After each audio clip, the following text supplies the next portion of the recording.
بسم اللہ الرحمن الرحیم۔ آج میں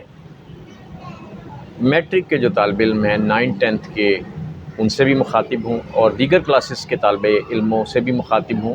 اور ساتھ بلکہ جنرل نالج کے لیے بھی یہ پیریڈ جو ہے نا جی وہ بھی بڑا اہم ہوگا۔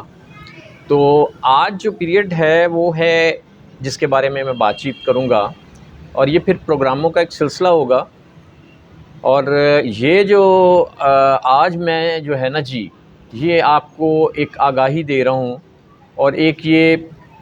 مطالعہ پاکستان سے آپ کا تعارف ہوگا، یعنی ایک تعارفی پروگرام ہے۔ دیکھیں، ہمارا ایک مضمون ہے مطالعہ پاکستان، 9th سے اس کا آغاز ہوتا ہے، یہ 9th کلاس کے لیے اور 10th کلاس کے لیے مطالعہ پاکستان، اس کا آغاز ہوتا ہے مطالعہ پاکستان کا۔ اب جناب بات یہ ہے کہ مطالعہ پاکستان صرف اس مقصد کے لیے نہیں ہوتا کہ آپ اس کو پڑھ کے نمبر لے لیں، ٹھیک ہے یہ بھی مقصد ہے کہ آپ مارکس لیں، اس کو پڑھ کے اچھے مارکس لیں،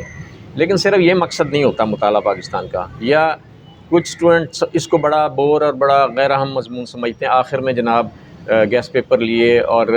کچھ نوٹس وغیرہ لیے اور اس کو پاس کرنے کی تدبیر کرتے ہیں۔ بات یہ ہے کہ پڑھائی کا مقصد یہ ہے کہ آپ اس کو سمجھ سکیں، آپ پاکستانی ہیں، ٹھیک ہے نا جی، اور پاکستان کے بارے میں آپ کو اسٹڈی کروائی جا رہی۔ پاکستان ہے کیا؟ پاکستان دنیا کا وہ ایک اسرائیل کو کہہ لیں، اور دوسرا پاکستان ہے جو کسی نظریے کی بنیاد پہ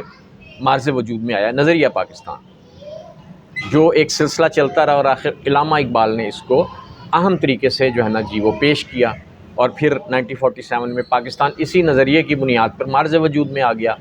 تو مطالعہ پاکستان میں جو ہم مطالعہ کریں گے پاکستان کے بارے میں، پاکستان کس طرح مارز وجود میں آیا، کیونکہ 14 اگست 1947 سے پہلے تو پاکستان کے نام کا کوئی بھی ملک دنیا کے نقشے میں موجود نہیں تھا، اور یہ جو خطہ ہے یہ انڈیا کا ایک حصہ تھا، اور انڈیا کی تاریخ کتنی ہے یہ کچھ پتہ نہیں، ہزاروں سال پرانی تاریخ ہے۔ تو پاکستان کے بارے میں جو ہم اسٹڈی کریں گے تو ہمیں اب کی تاریخ اور سابقہ تاریخ کو پڑھنا پڑے گا، یعنی ہماری تاریخ سمجھ لیں کہ پاکستان میں جو ہندوستان میں جو شروع ہوتی ہے پاکستان کی، وہ نبی کریم صلی اللہ علیہ وسلم کی آمد سے ہے، جبکہ اسلام پھیلا، اور پھر وہ اسلام جو ہے تاجروں کے ذریعے ہندوستان تک آیا، اور پھر محمد بن قاسم یہاں پہ آ کے انہوں نے حکومت قائم کی، اور پھر مختلف ادوار ہیں، محمود غزنوی کا ہے، مختلف بادشاہوں کے ادوار، اور پھر جو جناب یہاں پہ ایک مستحکم حکومت مغلوں کی قائم ہوتی ہے، اور پھر وہ مغلوں کی حکومت